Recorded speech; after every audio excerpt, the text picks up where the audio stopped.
The Gambia Press Union, in collaboration with the Department of Information Services and with backing from the National Democratic Institute for International Affairs, convened a press briefing on Thursday to update both the media and public on advancement in promoting the Access to Information Act of 2021. During the briefing, key stakeholders delved into the intricate steps being taken to guarantee the effective execution of the ATI law in the Gambia.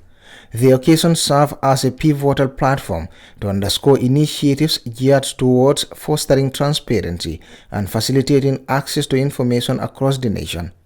A diverse array of representatives from various organizations graced the press briefing. Modu Juf, the Secretary General of the Gambia Press Union, articulated the union's pivotal role in championing media access to information and safeguarding press freedom. And for the fact that we had an access to information law in August 2021. We started working with the National Democratic Institute in January and February 2023, that's the Gambia Press Union, to implement a $10,000 project dubbed supporting the implementation of Gambia's Access to Information Law. That project supported the implementation of the Access to Information Act 2021 and to encourage the use of the legislation to promote transparency and accountability. Some of the activities that we conducted, but before that, on the objectives, it was meant to build the capacity of government information officers to know and perform their duties and responsibilities of facilitating access to information, and also to train journalists on the use of the legislation and to ensure transparency and accountability in government, and also to train civil society activists to increase their knowledge and understanding of the law in order to create public awareness. Under that project, back in 2023, 25 government information officers were trained on the Access to Information Law. The government's commitment to enforcing the ATI law and providing essential support for its implementation was outlined by Madiba Samade, the Principal Information Officer representing the Department of Information Services. We've been doing some few things together with, like I said, together with partners like NDI and GPU. One of them is capacity building of information officers. As you know, the information officers are going to be the custodians of the Access to Information Law. They are going to be fronting the implementation process. So we felt the need to train, to capacitate them so that they understand the law and they understand their role in terms of disseminating information. So as a complement to what we've been doing, to what GPU and other partners have been doing, we have also organized trainings. This is in addition to what GPU and other partners have organized, like NDI have organized for them. So in 2022, the last half of 2022, we were able to train information officers through the support of UNESCO. He also disclosed that they have already set up the commission and selected commissioners. The most important part, as far as the update of the implementation is concerned, is the commission.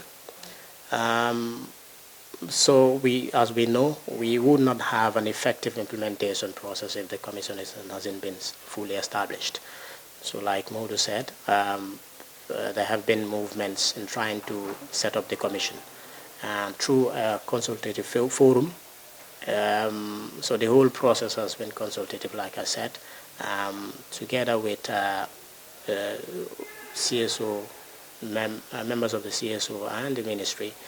A consultative forum was organized, and in this, the consultative forum was responsible for identifying suitable commissioners. So at the moment, names, personalities have been identified who would make up the commission. As the provisions of the law indicated, the commission should be composed of 5 members, including a chairperson. The National Democratic Institute was represented by its senior program officer, Lala Toure, who underscored the Institute's collaboration in advancing democratic principles and advocating for global access to information. Through these trainings, we have trained over 200 people from government, from civil society, from media as well.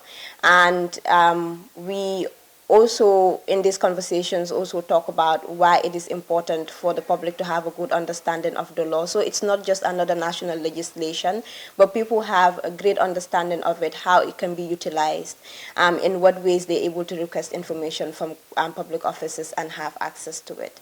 A key thing that we've been supporting the Gambian government to do since 2020 has been to help the government become a member of the Open Government Partnership, which is a global network of governments and civil society organizations around the world.